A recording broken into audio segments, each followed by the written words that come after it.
नमस्कार, मैं हूं आपके साथ कविता राणा। प्रधानमंत्री नरेंद्र मोदी के नेतृत्व में जिस तरह से देशवासियों ने खतरनाक कोरोना वायरस से जंग लड़ी है, उसकी तारीफ विदेशों में भी हो रही है। और अब तो इस बीमारी के खिलाफ भारत में 2 वैक्सीन बनकर भी तैयार हो गई है। लेकिन तमाम बीजेपी विरोधी कोरोना काल में भी सियासत करते रहे और वैक्सीन बनने के बाद भी सियासत कर रहे हैं। ऐसे सियासी दलों के नेताओं को बिहार बीजेपी के दिग्गज नेता सुशील मोदी ने जबरदस्त लताड़ लगाई है। दरअसल खतरनाक कोरोना वायरस को भारत से जड़ से उखाड़ फेंकने के लिए 2 वैक्सीन तैयार की गई है। और इतना ही नहीं, एम्स के डायरेक्टर रणदीप गुलेरिया को पहला टीका लगाने के साथ ही साथ देश में वैक्सीनेशन प्रोग्राम भी शुरू हो गया है। और इधर कोरोना के खिलाफ टीकाकरण अभियान शुरू हुआ है और उधर बिहार बीजेपी नेता सुशील मोदी ने एक के बाद एक कई ट्वीट कर कांग्रेस से लेकर आरजेडी और वामपंथी दलों को खूब धोया है। उन्होंने तो यहाँ तक कह दिया कि भाई इन सियासी वायरस का एक ही इलाज है और वो है बीजेपी। बिहार के डिप्टी सीएम रह चुके सुशील कुमार मोदी ने बकायदा ट्वीट कर कहा है, दिल्ली एम्स के निदेशक डॉक्टर रणदीप गुलेरिया से लेकर पटना एम्स के सफाई कर्मी राम बाबू तक देश के लगभग 2 लाख कोरोना योद्धाओं ने कोवैक्सीन और कोविशील्ड का टीका लगवाकर न केवल स्वदेशी टीके के प्रति विश्वास बढ़ाया, बल्कि शशि थरूर, अखिलेश यादव और तेजप्रताप यादव जैसे अफवाह गैंग के पोस्टर बॉयज को करारा जवाब भी दिया है। ब्राजील, पाकिस्तान समेत दुनिया के दर्जन भर देश भारत से जिस कोरोना वैक्सीन के लाखों डोज की मांग कर रहे हैं, उसे कांग्रेस पहले फ्रॉड बता रही थी, लेकिन अब उसकी वैश्विक मांग होने पर इसका निर्यात रोकने की मांग कर रही है। कांग्रेस, आरजेडी और वामपंथी दल खुद ही देश की राजनीति में एक वायरस बन चुके हैं और बीजेपी इनके खिलाफ सबसे कारगर टीका है। तो इधर छोटे मोदी ने ही वैक्सीन पर सियासी रोटियां सेक रहे सपा, आरजेडी, कांग्रेस और वामपंथी दलों को खूब लताड़ा है। तो उधर कर्नाटक में रैली करने पहुंचे गृह मंत्री यानी कि अमित शाह ने भी वैक्सीन के बहाने विरोधियों को लताड़ने में कोई कसर नहीं छोड़ी है। अमित शाह ने कहा है कि भाई मोदी जी ने अब दुनिया का सबसे बड़ा कोरोना टीकाकरण कार्यक्रम शुरू किया है और ये कांग्रेस वाले अब उस पर सवाल उठा रहे हैं। मैं आपको विश्वास दिलाना चाहता हूं कि भाई ये दोनों टीके पूरी तरह से सुरक्षित हैं।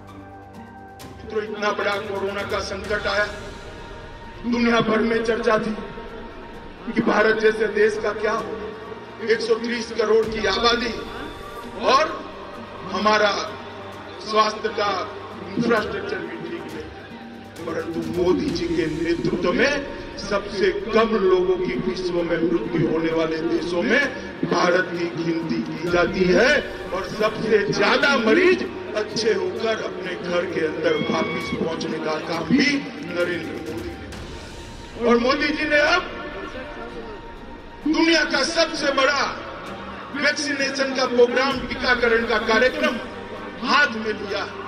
और कांग्रेस वाले टीके पर सवाल उठा रहे, अरे भाई आप कुछ कर नहीं सकते, वो तो हम जानते हैं, सिर्फ आप विरोध कर सकते हो, मगर कोई कर रहा है इसको क्यों रोकते? मैं देश की जनता को विश्वास दिलाने आया हूं, हमारे ही देश में बने हुए दोनों टीके पूर्णतः सुरक्षित है। मोदी जी ने स्वयं इसकी निगरानी से ये पूरे टीकाकरण के कार्यक्रम का आयोजन किया है। मित्रों, कांग्रेस की बातों में मत आना, जिसका नंबर आए डिसिप्लिन तरीके से टीका लगाकर अपने आप को कोरोना से मुक्त करने का काम करिएगा। देखते देखते देखते पूरा देश कोरोना के भय से मुक्त हो जाएगा। इस प्रकार से भारत कोरोना के खिलाफ एक सुरक्षा कवच भी बना। तो गृह मंत्री अमित शाह को वैक्सीन को लेकर विश्वास की जरूरत यूं ही नहीं पड़ी।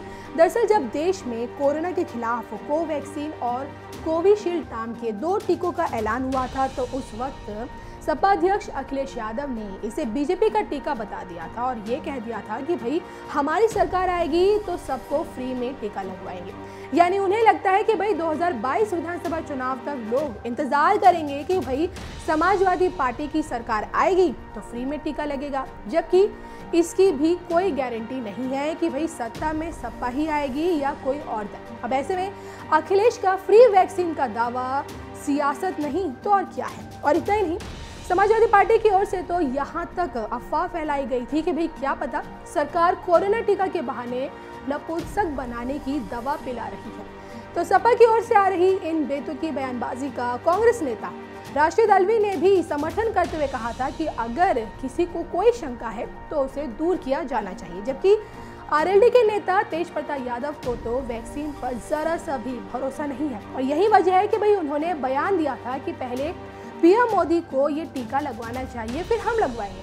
तो इन सब के बीच सुशील मोदी ने वैक्सीन पर सवाल उठाने वाले पार्टियों को सियासी वायरस कह दिया है और बीजेपी को इसकी वैक्सीन बता दिया। तो बीजेपी के इस बयान पर आपकी क्या राय है, प्लीज हमें कमेंट करके जरूर बताइएगा।